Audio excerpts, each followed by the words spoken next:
You've seen it your whole life. The cruel rise, the ruthless win. The manipulators get promoted, the liars get rich. And the question echoes quietly in your mind. Why do evil people succeed? Carl Jung had an answer, and it's darker than you think, because Jung didn't believe evil was a glitch in the system. He believed it was built into the structure of the psyche itself, not as a flaw, but as a force, one that, when unchecked, becomes power's most seductive ally. Let's start with what most people miss. Evil doesn't always look like a villain. It doesn't wear black cloaks or twirl mustaches. It wears suits. It smiles in meetings. It speaks in polite tones and calculated compliments. Jung called this the persona, the social mask we all wear. But when someone builds their whole identity on this mask, suppressing their real motives in the shadow self grows stronger. That shadow? It doesn't vanish, it festers. And when it finally emerges, it doesn't whisper, it dominates. The truth is, evil people often succeed because they've embraced something others are terrified to touch, their own darkness. While good people wrestle with morality, weigh decisions, hesitate to hurt others, those aligned with their shadow move with surgical precision. No guilt, no hesitation, just strategy. Jung warned about this.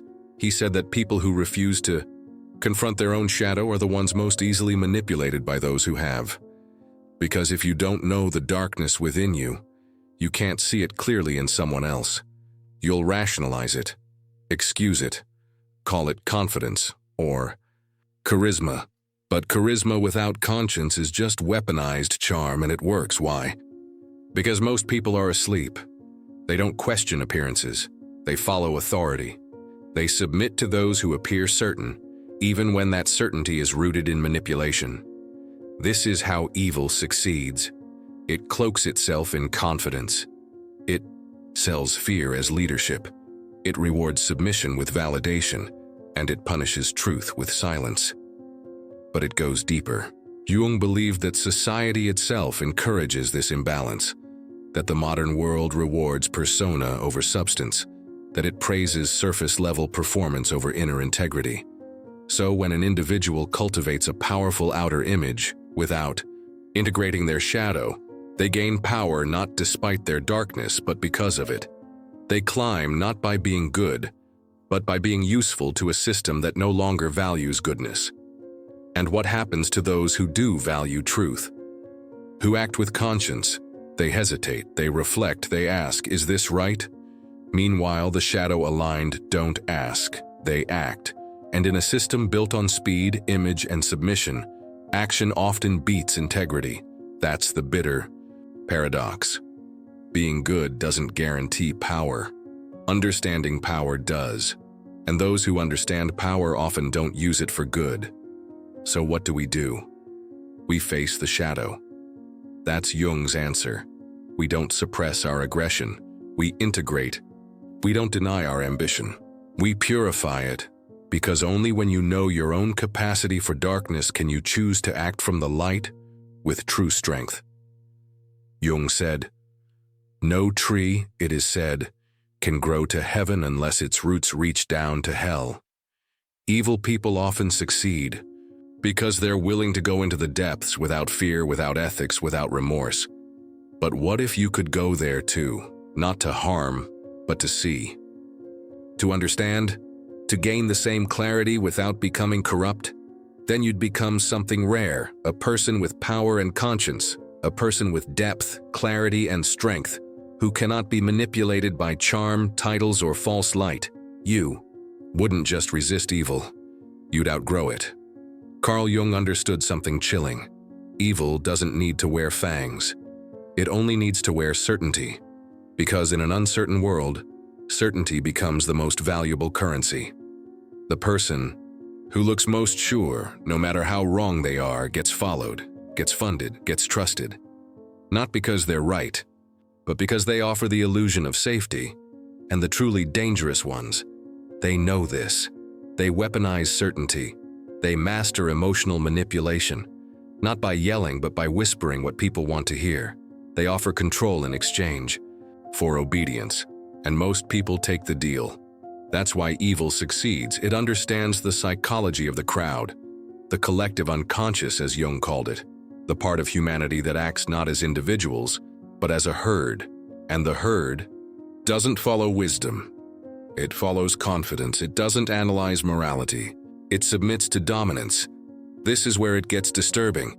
Jung believed evil people rise to power not because they're evil, but because they're more adapted to a sick system. They succeed in chaos because they are chaos, wearing a polished mask.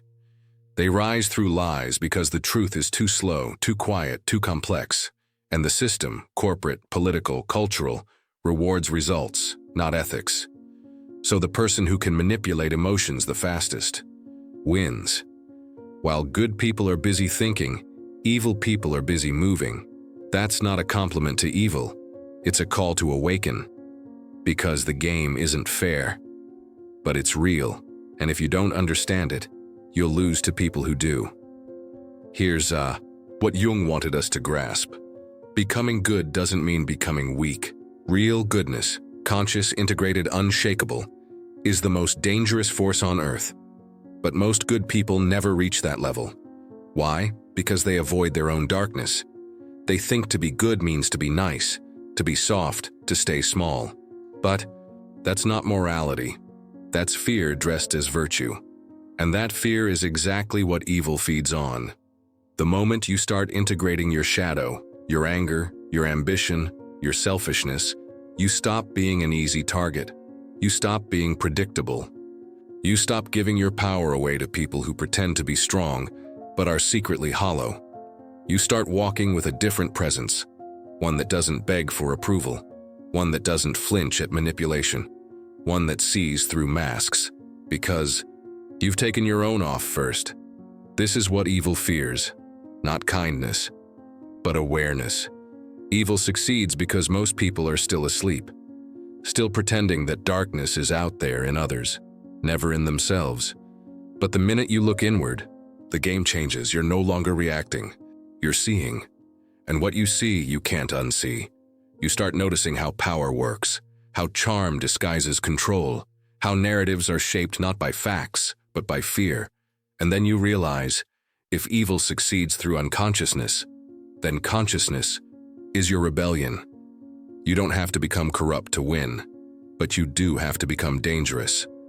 Not with cruelty, with clarity, not with manipulation, with mastery. There's a pattern you'll start to notice once you awaken. Those who do the most damage often look the least threatening. That's not an accident. That's design. Evil doesn't walk around announcing itself. It whispers, it flatters. It hides behind smiles and polished personas. Jung knew this well. He wrote, "People will do anything, no matter how absurd, to avoid facing their own souls. And in that avoidance, they project their darkness onto others, while trusting the very figures who embody it. That's the trick. Evil succeeds because it knows how to mirror what people want to see. It becomes the image of success, strength, confidence. But inside, there's no soul, just strategy, just shadow. You see it in politics, in business, in relationships. Those who win are often not the wisest. They're the most ruthless at hiding their motives. And why does this work? Because most people aren't looking for truth. They're looking for comfort. They want their biases confirmed, not challenged. They want to be led, not awakened. So when someone shows up with all the right words, the right tone, the right performance, they follow. Meanwhile, the people who do have integrity, they struggle because they won't play the game. They won't manipulate emotions. They won't simplify complex truths just to gain followers or fame. And so they're ignored, rejected, labeled as too intense, too deep, too complicated. This is the dark truth Jung pointed to. Evil adapts faster because it doesn't have to be honest. It only has to be effective. But here's the power in that truth. Once you see the game, you can stop being played by it. You don't have to become corrupt to succeed, but you do have to become conscious. Conscious of your own shadow, conscious of your own hunger for control, status, validation. Because the more unconscious you are of those forces, the more easily they'll be used against you. But once you face them, you become immune. Not cynical. Not hardened. Just clear. You stop chasing the surface. You stop mistaking image for substance, and most importantly, you stop giving your power to people who only look powerful. You realize that real power is silent. It's internal and it's rooted. The kind of power that doesn't need attention, that doesn't seek domination, that doesn't destroy but transforms. Evil wins when good people stay weak, not because they lack strength, but because they refuse to own it. They're afraid of their own darkness, their own fire, their own potential. But that's what Jung's work called us to. Not to be perfect, but to be whole. Wholeness means seeing every part of yourself, light and dark, and integrating it. Honoring it, channeling it consciously. And once you do that, you can walk through the same systems evil thrives in, without being consumed by them. Because now you're not blind, you're not reacting, you're seeing through. And that kind of vision, that's what evil can't stand. Evil doesn't succeed because it's strong. It succeeds because people don't recognize it. Carl Jung understood this deeply. Evil hides not just in dictators or criminals, but in institutions, ideologies, even everyday behavior. The most dangerous form of evil is not the one that shocks you. It's the one that blends in. That's accepted, rewarded, applauded. It's the smiling executive who destroys lives behind closed doors. It's the charming politician who speaks of justice while dealing in corruption. It's the spiritual guru who uses enlightenment as a mask for control, and society, blind to its own shadow, keeps handing them the microphone. Why? Because they represent power. And people crave power, even if it's hollow, even if it's toxic, even if it's killing them. Jung didn't believe this was a surface-level issue. He saw it as a sickness of the collective psyche, a disconnection from the soul. When people disconnect from their soul, they stop recognizing authenticity. They mistake performance for truth. They follow the bold, not the wise, the loud, not the deep. And those who thrive in that system, they understand the art of illusion. They study psychology, not to heal, but to control. They use empathy as bait. They speak just enough truth to build trust, and then twist it for power. And because they never look like monsters, no one dares to call them out. That's how they win. But not forever. Because when you become aware, truly aware, you stop being a pawn in their game. You don't fall for titles. You don't worship personalities. You trust patterns, not promises. You watch what people do, not what they say. And when something feels off, even if it's wrapped in success or status, you listen to your intuition. That quiet inner voice Jung believed was more intelligent than reason alone, because the unconscious knows. It always knows. The goal isn't to fear evil, it's to see it, to look directly at it, inside you and around you, and say, I know you. You don't control me. That's the real rebellion, not just being good, being aware. Evil thrives when people choose ignorance, when they'd rather be comfortable than conscious, when they'd rather say it's none of my business than admit they're complicit. But once you wake up, once you stop looking away, you become something else. You become sovereign. You move differently. You speak differently. You see through smiles, slogans, and surface-level charm. And you realize you don't need to destroy evil. You only need to stop feeding it, because evil can't survive without your energy, without your fear, without your silence. Take those away and suddenly it's not so powerful, it's just loud. And you're no longer afraid. The ultimate truth Jung laid bare is this: evil succeeds not because it is stronger, but because it is unopposed. And the opposition doesn't come from violence. It comes from consciousness. When you're conscious, you stop reacting. You stop obeying out of fear. You stop idolizing those who radiate power but have no soul behind their eyes. You begin to see how systems reward shadows, how industries promote narcissists, how politics selects manipulators, how media glorifies surface over depth. And you stop playing along. But the moment you do this, truly stop, you become dangerous. Because now you're not someone who can be bought, not someone who can be scared, not someone who can be fooled. You've integrated your own darkness. So, you're not shocked by it in others. And that's what terrifies those who abuse power. Someone who sees them clearly, but doesn't flinch. Carl Jung said, "Knowing your own darkness is the best method for dealing with the darkness of other people." You know what that means. It means you don't just avoid being manipulated. You become immune to it. You walk through lies like they're fog. You don't chase validation. You don't need to please anyone. You become rooted, not just in morals, but in understanding. Not in naive hope, but in real vision. And here's the paradox Jung revealed. Evil people often succeed because they are unified within themselves, even if it's in a toxic way. Their persona and shadow work together. That internal alignment gives them a false form of power.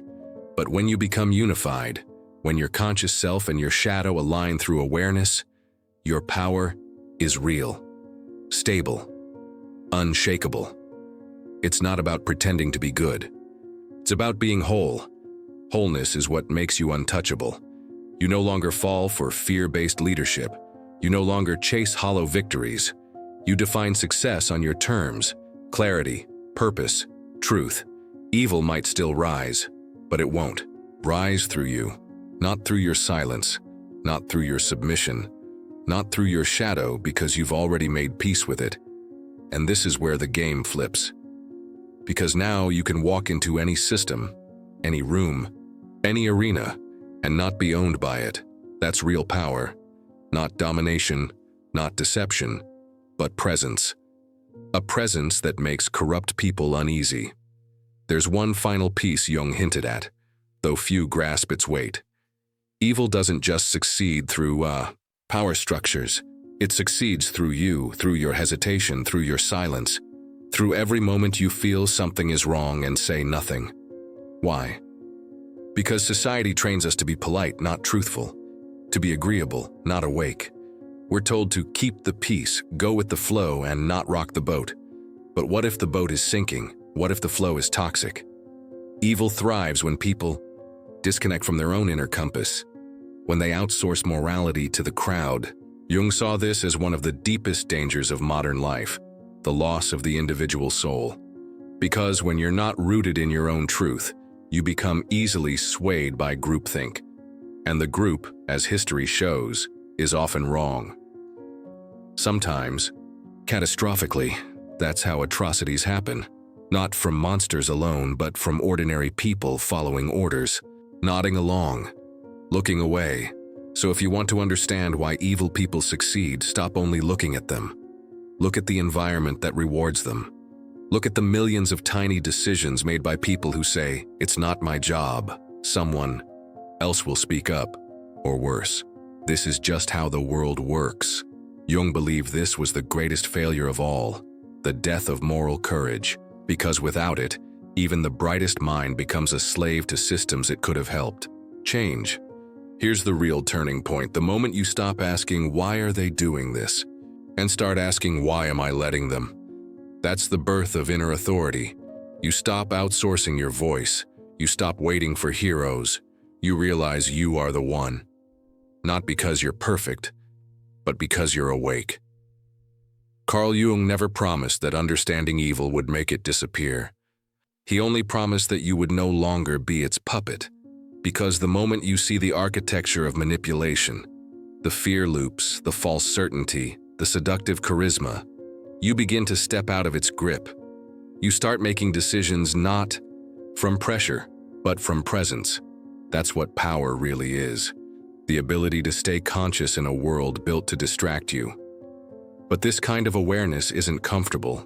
It's costly. You lose friends. You lose illusions. You lose the luxury of saying, "I didn't know." But what you gain is far greater. You gain sovereignty. And when you have sovereignty, internal, unshakable self-command, you become the one thing evil cannot control. A person who thinks, speaks, and acts from truth even when it's inconvenient, even when it's lonely, even when it's dangerous. That's what changes systems, not force, not revenge, but integrity multiplied. Jung believed every person had a role in this transformation, not by preaching, not by shouting from rooftops, but by becoming whole. Because wholeness spreads, it silently invites others to do the same. And when enough people refuse to be unconscious, the entire structure begins to shake.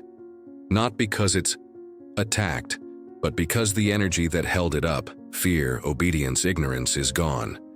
This is the deepest reason evil succeeds, because too few believe in the power of their own awakening.